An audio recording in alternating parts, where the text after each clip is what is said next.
Hey everybody, welcome back to the Daily Dose. We're moving on to day number 18. I am excited that you guys are here. I am excited that I am here. I love doing this and I hope y'all are enjoying it. So today, being day number 18, if you look at the Bible reading guide, we're going to be looking at Exodus 4 through 6. We're also going to be looking at Psalm number 18. So let's get right into it. So in summary of what we've got going on today, is that basically Moses fears that nobody's going to listen to him, right? God has said, you're the one, I'm calling you, I'm going to send you out to go free my people. So Moses has to go back to the Israelites and explain to them what's going on and that, hey, God talked to me. And he's afraid nobody's going to believe him and that nobody else will want to go along with this plan, right? First of all, I guess we're not quite sure exactly at this point how Moses is supposed to free the people, but I would imagine that it has something to do with going to talk to Pharaoh. And I would also venture to guess, that if Moses went to talk to Pharaoh, Pharaoh is probably going to get ticked off, and he's probably going to make life worse on all of the Israelites. So I can see why Moses would be a little bit scared and doubt that the people will even go along with this if he tells them about what God's plan is. So God says, okay, Moses, look, I'm going to help you out. Here's what we're going to do. I'm going to give you some signs that you can perform when you go back.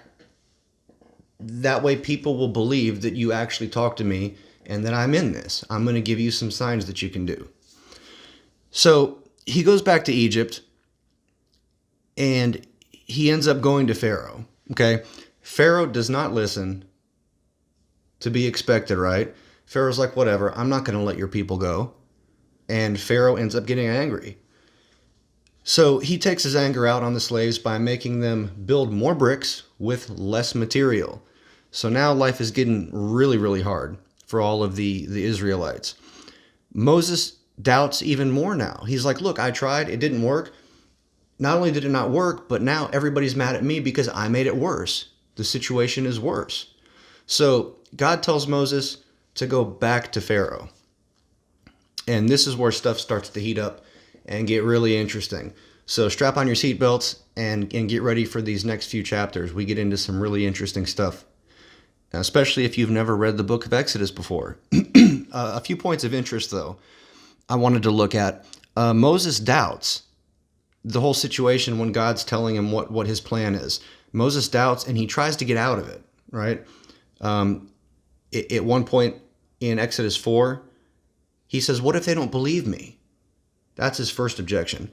A little bit later on in Exodus 4, he says, well, I'm not verbally eloquent.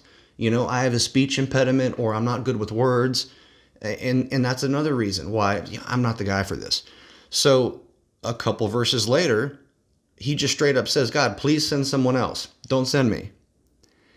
And then a little bit later on, Moses says, why would Pharaoh listen to me? So Moses has all these doubts and he's got all these objections.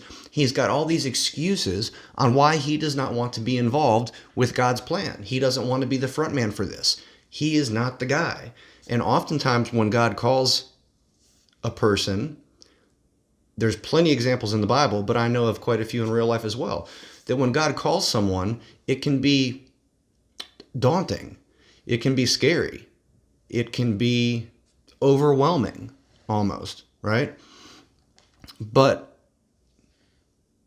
this is what's interesting. We see that God equips Moses to do what he was commanded to do. So despite all of these objections and all of these excuses and all of these reasons why Moses isn't the guy and Moses can't get it done, God ends up making it happen, right? So it still wasn't comfortable for Moses, right? Even though God was able to answer some of these concerns. And if you read the text, you'll see how he answers some of them. But each of these objections that Moses gives, the Lord provides an answer, a solution for in some way.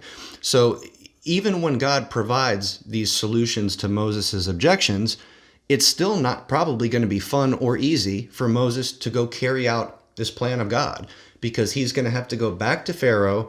He doesn't know what's going to happen. I know I'd be scared, right? And one thing that this speaks of to me is that when God is trying to work in someone, especially in a great way, that person is forced to get out of their comfort zone, right? Moses just wanted to kick back, hang back, be with his people and not be out of his comfort zone, And just to speak personally on the whole comfort zone thing, generally I'm an introvert. I don't like to talk to people, right? At least chit chat, how's the weather? Small talk.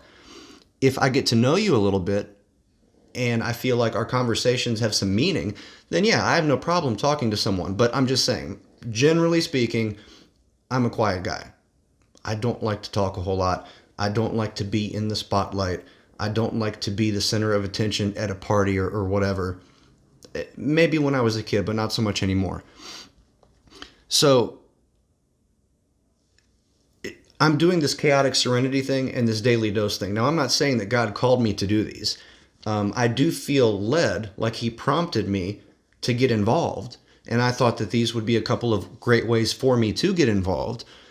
But just like Moses, I had some objections that I said to myself. I'm like, hey, I'm not formally trained in theology. I don't have a degree in divinity. All I've got is my Bible and just whatever knowledge I've picked up from commentaries I've read and things like that, over the years. I'm not formally trained. My second objection was, I don't have any experience making videos. I don't have any equipment. I don't have any cameras or lights. How am I supposed to do this, right? It would have been a whole new scope of stuff for me to learn. I've had to learn how to edit videos in software. I've had to learn how to splice pieces of videos together. I've had to learn how to make intros for my videos. I had to get some cheap lighting and a cheap microphone, which happened to work great for me. But there were a number of technical issues that made me get out of my comfort zone. And then on top of that, the last thing, just like Moses said, what if Pharaoh won't listen to me? Well, I said to myself, what if nobody watches my videos? What if I'm putting forth all this time to do one of these videos?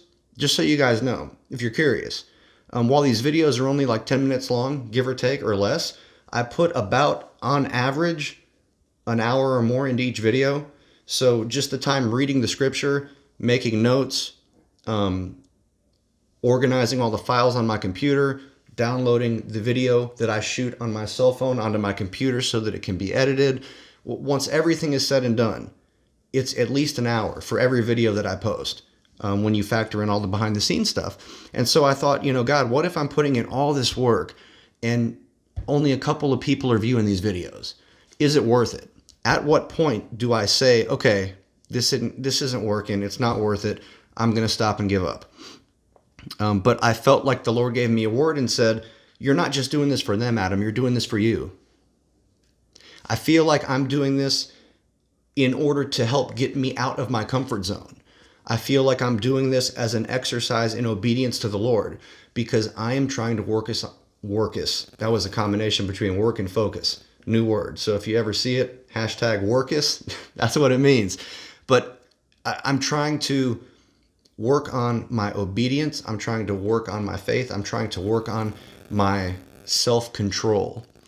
And by committing to do the daily dose every day and to do the chaotic serenity every week, I am kind of tying myself down, making an obligation to something that's going to force me to get out of my comfort zone. And I'm learning a lot from it. I'm not just learning a lot about making videos and about the technology piece of it, but I'm learning a lot about myself and about the Word. And I'm just having a great time. So even if none of y'all watch any of these videos ever again, I'm still going to keep on doing it. Because God is working in me, on me, and through me in this. And it's exciting. So thank you guys so much for joining. I appreciate you letting me tell you a little bit about how things go behind the scenes and letting me speak a little bit about my own experience getting out of my comfort zone. I want to encourage all of you guys today to go do one thing that's outside of your comfort zone. Just one. I'll see you tomorrow. Have a good one. Bye-bye.